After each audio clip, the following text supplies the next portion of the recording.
Hey everyone, Jits over 50 here. I just wanted to go over a little bit of my martial arts, my Jiu-jitsu journey, not my martial arts journey. That started in 1999, but my Jiu-jitsu journey started in 2008 at Ronin Athletics. He's a good fighter. He had a fight with Joe Lazan. His name is Christian Montez, the owner of the school. He's still there actually in Midtown. So I trained there as a white belt. I got beat up a lot back then. They didn't go easy on you if you were new. Also, there was a lot less technique and a lot more muscle, I feel, in jiu-jitsu, especially at the time I was doing no-gi. They called it like submission wrestling. I was more oriented. I wanted to be like a more MMA type of fighter. I didn't want to wear a gi, that type of thing. So during that time, I got triangled a lot. You know, I had a couple of blue belt mentors, Derek, shout out. But they used to triangle me a lot. He's a black belt today. And after a while, I got a terrible shoulder injury from it because I wasn't tapping right away. I thought I was a tough guy. And I missed, 8 months of training. It was a terrible injury. It led to opening doors in my life, but that's another subject. So when I finally got over that injury, my friend was training at a school, New York Jiu-Jitsu. It was in Soho, around that area, and it had MMA, kickboxing. It had professional coaches. It had Michael Branch was teaching MMA. We had Anthony Leone. There was a couple of other famous guys. Koban was teaching kickboxing, so I was able to get a membership. So I was training with Koban. I was doing a lot of no-gi, still MMA. I registered for all 3 styles of class, and I was there for about 2 years, and I never got my blue belt because I really wasn't doing gi, and that at the time, that was more of a requirement. So I just started trying on the gi for the first time. That was 2010 at New York Jiu-Jitsu. From there, I ended up at Marcelo Garcia Academy because I thought it was time to step up my training, and I knew he was around and he was very famous at that time and teaching class. So I started training there. But unfortunately, after a few months, I think the same shoulder injury probably ripped out or whatever, and I ended up missing a long time after that because of financial reasons and where I was in my life. I missed about 1.5 years. And in 2013, around there, 2014, I went to Birdman Jiu-Jitsu because my friend was teaching there as a brown belt, my good friend at the time. So I was there for a little over 1 year. I earned my blue belt from Birdman. He was a Henzo Gracie brown belt and then a Jamie Cruz black belt. So he had a good lineage. He was very skillful, very knowledgeable, but we weren't really clicking. I felt like as a coach and a student, not that we were fighting or anything, I just didn't feel like he liked me. And at the end of the day, when I'm giving my money to somebody to train, $200, whatever it is a month, especially in New York, it was $250.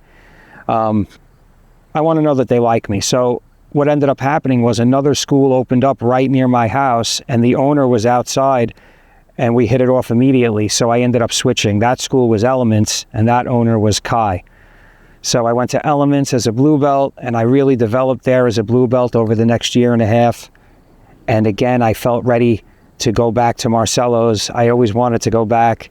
The training there was unbelievable. Training with famous people, training partners were great. So I went back to Marcelo's, and there I grew my game as a blue belt. I earned my purple belt, and that's when I started to use less strength, more technique, and I developed my butterfly guard and my from Marcelo, and my lasso and spider guard from Marcos Tinoco, another champion. So then they closed for COVID, and I just, I didn't feel like waiting around. I knew they were going to be closed forever. It's a school in New York, if you know what I mean. And they were really into COVID and this and that. So one of the black belts there opened a school in Newark. Well, he already had a space, and that he would teach on the side for himself as well as be a student at Marcelo's. He was very excellent, very skillful. So I went and I trained with him in Newark for 2 years. But again, it was a situation where I felt like the guy didn't like me. And then it kind of escalated, and we had an argument one day, and I realized, you know, I live in Staten Island now. I could just train at a school in Staten Island. So I looked up, I saw a video with Mike Codella. He actually has a lot of detective videos. He was an undercover detective in Coney Island, Alphabet City. He wrote a book, Alphaville. And so I was watching him on a video, and I says, wow, he teaches in Staten Island, a 4th degree Henzo black belt. So sure enough, I went in to see him, and I explained, you know, the last situation, and you know, he was very understanding. I felt like he was just like me. We were very similar types of people. We both grew up in Staten Island, Brooklyn. We were natives, whereas a lot of my other teachers, you know, they came from other places, and it's just not the same connection. They don't understand. Many times people that move to New York, they don't really like the locals. They look down on us. So anyway, I was lucky enough to find this school with Mike Codella. A lot of his black belts started at that school. And when you see that, you know. Whereas other schools, many of the students are so transitional, it's like there's no real something keeping them there that's amazing. Where I feel like at Codella Academy, we have that. We have that team unity, and we were competitive, but to a reasonable point. And I could go on and on. But there I learned my footlock game a little bit. Not that I have a footlock game. I'm trying to develop one.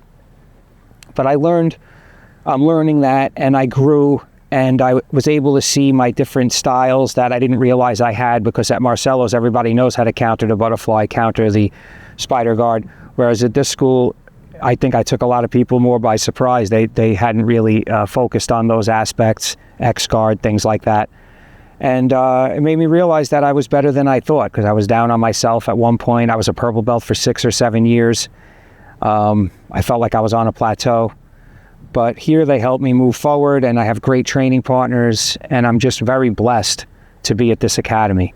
So I earned my brown belt there last year. I've been here. This will be my 2nd year. Actually, I think it is already 2 years. So, you know, I'm happy to be where I'm at now, and I'm looking at one day hopefully being a Codella black belt. I really would feel good about that. Whereas some of the other schools, they're so big, you kind of get lost in the shuffle. Like at Marcelo's, I got my purple belt with 35 other guys. It just didn't feel special. You know, where if you were in a smaller school, your teacher would hit you with your belt one day, and everybody would know exactly who you are and where your jiu-jitsu's at. And anyway, so I just wanted to explain a little bit about my journey and how I got to where I am today. And this journey spans since 2008, which is 16 years. I missed about 4 years due to injury, various injuries I didn't get too detailed with. Maybe one day I'll make a video on just injuries.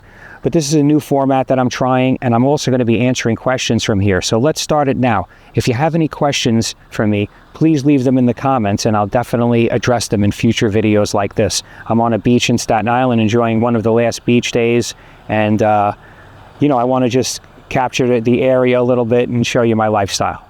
So thank you for watching.